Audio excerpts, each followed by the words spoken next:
Buenas tardes a todos. El día de hoy vamos a dar continuidad a las reflexiones de los profesores de la materia de cartografías de la comunicación 2 sobre los diferentes capítulos del libro de investigación documental en las ciencias sociales y las humanidades.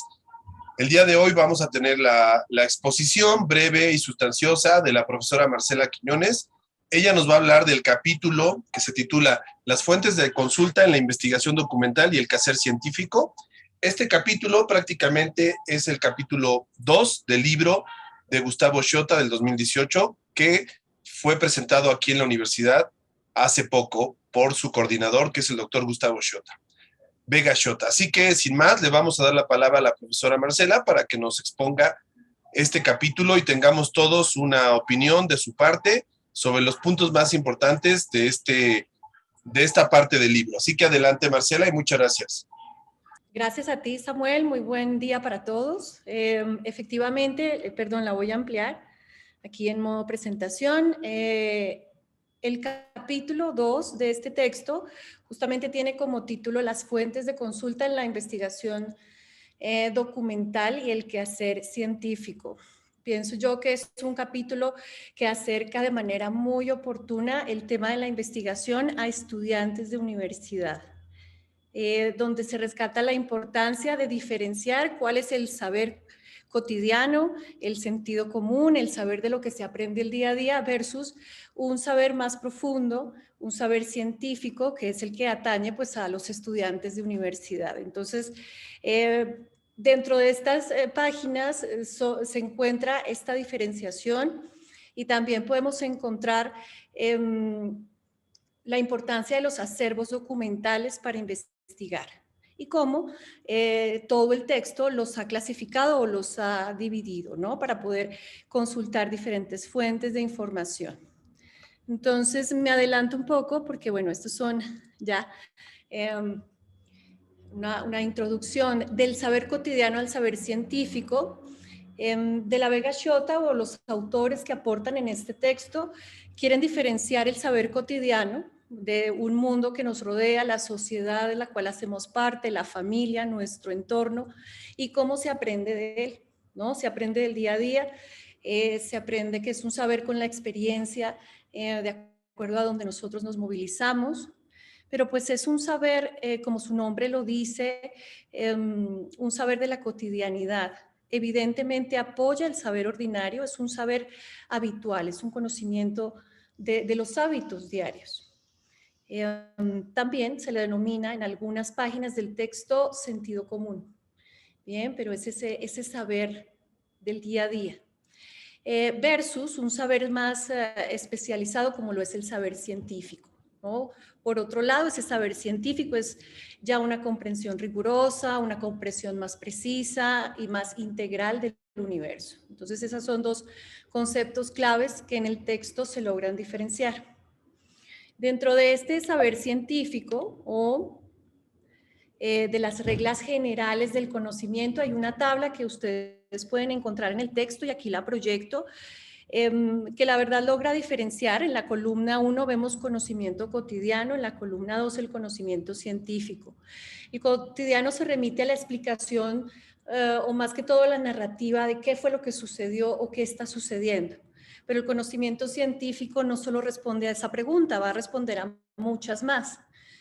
Cómo sucedió, por qué sucedió, ¿no? Explica o se hace más cuestionamiento al hecho como tal. Si se dan cuenta aquí, por ejemplo, se limita a la constancia de hechos o a la descripción, versus que el conocimiento científico trata de dar una interpretación o una explicación más avanzada del hecho. Tiende, en algunos casos, el conocimiento científico a ser muy espontáneo, con cierto grado de inconsciencia, versus un conocimiento científico que tiene o que tiende a estructurarse más y a pensarse no solo en un bienestar individual, sino, ¿por qué no?, en un bienestar social y solucionar algún problema. Aportar algo y va más allá, ¿no?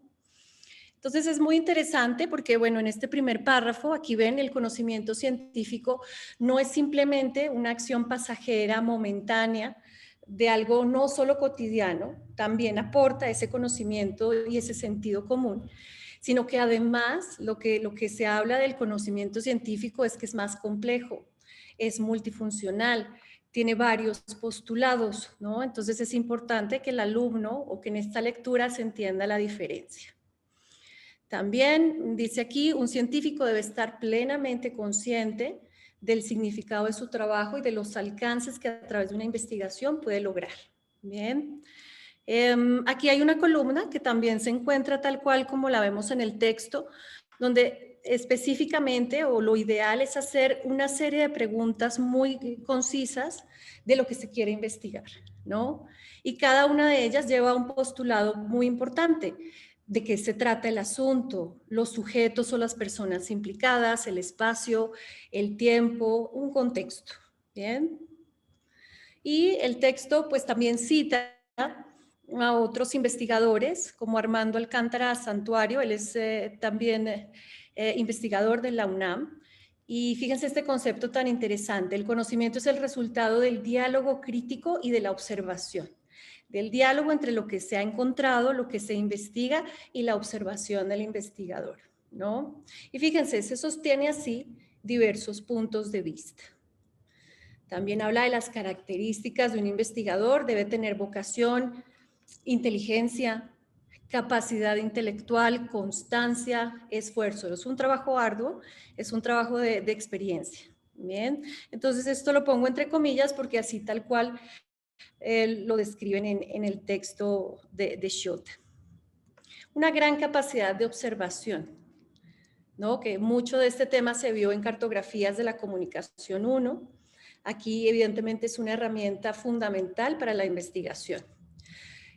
Más adelante, páginas siguientes, se habla de los acervos del conocimiento. Un acervo del conocimiento engloba muchas vertientes, desde ensayos, proyectos, escritos, videos, tesis. Hay una gran serie de documentos y estos son acervos de información que de ahí los investigadores plantean o desde ahí se basan para sus estudios. Bien. Hay una primera búsqueda, hay un primer paso para todo investigador que se denomina bibliografía inicial, y es qué textos o qué acervos, porque el acervo no es solo un texto, también podemos encontrar videos, audios, en fin. ¿Qué bibliografía inicial se tiene para partir el tema de investigación? Entonces, importante este concepto de acervos del conocimiento, y dentro de los acervos del conocimiento se forma una bibliografía inicial donde se encuentran los documentos útiles de acuerdo al objetivo de mi investigación, y de ahí se deriva el estado del arte. El estado del arte, como yo lo entendí en el texto, es una búsqueda de los documentos más recientes, más actuales del tema, ¿no? Se efectúa al inicio de toda investigación y pues bueno, ese es el paso número 1, importante para todo proceso investigativo. Teniendo todo ese listado bibliográfico, ese estado del arte, se pasa a un arqueo documental. Y el arqueo documental pues permite el estudio de toda esa bibliografía, organizarla, permite encontrar hallazgos, generar inclusive, ¿por qué no?, dudas.